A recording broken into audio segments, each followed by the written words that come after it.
Welcome to Tokyo. Milla. Thank you. So you're here to celebrate the world premiere of Resident Evil, the final chapter, which opens in Japan on 23rd of December. Why did you decide to open the film in Tokyo, in Japan, ahead of the rest of the world? Well, Biohazard is a Japanese video game. And of course, Japan has always been one of the places that we really wanted to impress with the movies, because this is the home of Biohazard. So we've always done the world premiere here in Tokyo to pay respect to the Japanese roots of the game. Have you picked up any Japanese phrases while you've been here? I mean, unfortunately, it's embarrassing. I should. I've been coming here for more than 15 years now. I know konnichiwa, I know domo arigato, I know kirei, kawaii, mite ne. Yeah, well, that's enough to get you through a day. Well, yes, it's enough to get you through a day doing press. So this is the sixth and apparently final movie in the series. How final is it really? Because unfortunately, it's final. Yeah. It's really sad. You know, I've had such an incredible experience on these movies. I've not only as an actress, I adore doing action. I love the sci-fi world. I think, you know, when I did The Fifth Element, it sort of sent me on this trajectory of understanding that I could do action, that I love the make-believe world of sci-fi. So it's been such an amazing journey. But, you know, on a personal level, I met my husband through this franchise, 2 children. It's going to be really hard to say goodbye to this girl that I've been portraying for this many years. She's a really big part of my life, and Biohazard is a huge part of my life too. So. I think each film in the series has a slightly different flavor. You know, that each film feels like a film of its own, as well as, you know, it is a series, but there's a different kind of image to each film.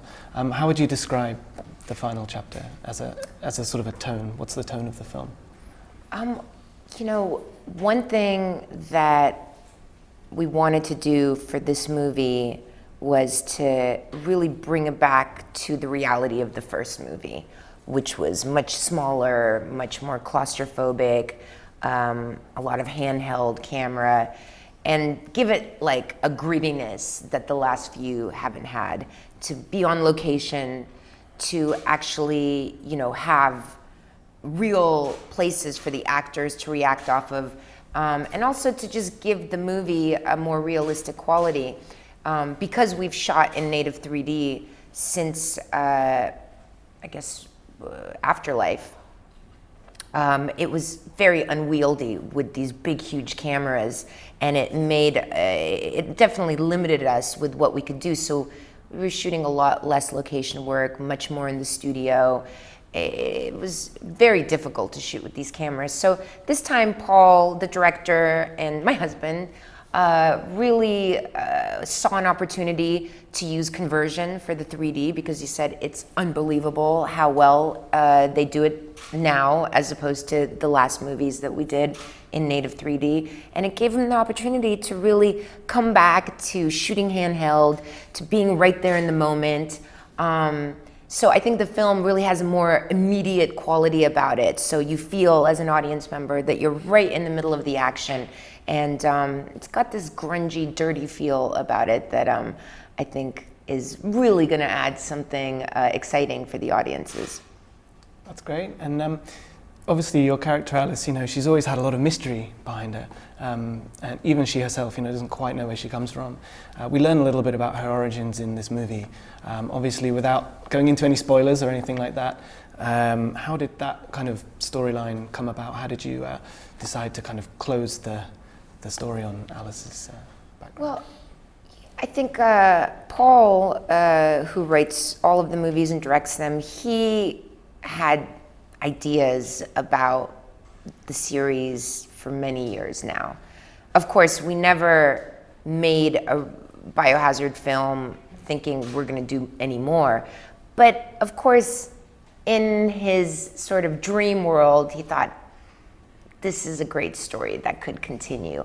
And it's slowly been unfolding in his mind. So it's exciting because to really bring everything full circle, we're gonna understand who Alice is finally after 6 movies.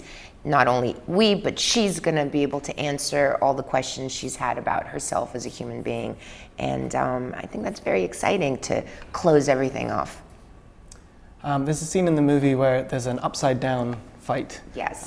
Can you tell us a little bit about the upside down fight? Well, it's one of my favorite fights in the franchise. And, you know, I call it like the Cirque du Soleil style of action, because it's really so unique, and I've never seen anything like it. And I'm hanging by one foot and having to fight 6 umbrella operatives while hanging upside down from a bridge.